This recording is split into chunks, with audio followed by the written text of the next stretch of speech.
What a glorious gospel. What a glorious God. Until you begin to hear rumors that that gospel really isn't sufficient for you. You're introduced to and eventually convinced of a false religious startup in your church. And you don't know it's one, but it's one that kind of promotes a Jesus plus theology. That your hope in Jesus has to be added to the well-behaved kids that you've raised. It's one that promotes a Jesus plus the respect and reputation that you have among your peers.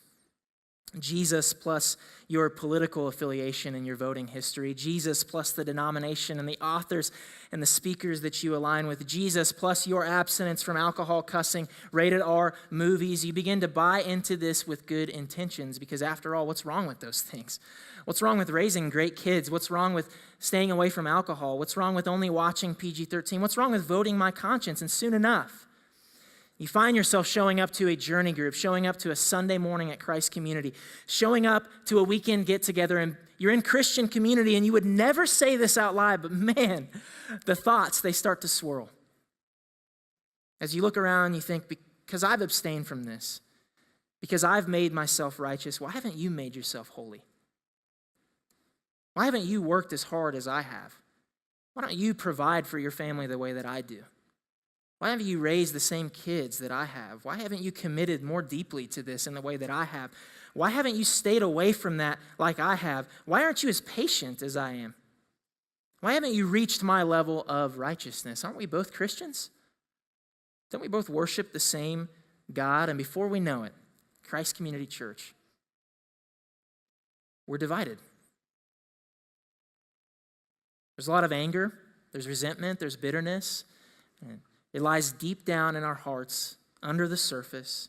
And we begin to take these standards that we've set for ourselves, these additional 5, 6, 10 rules that we have for ourselves, and we begin to project those on the people across the room and the people right next to us.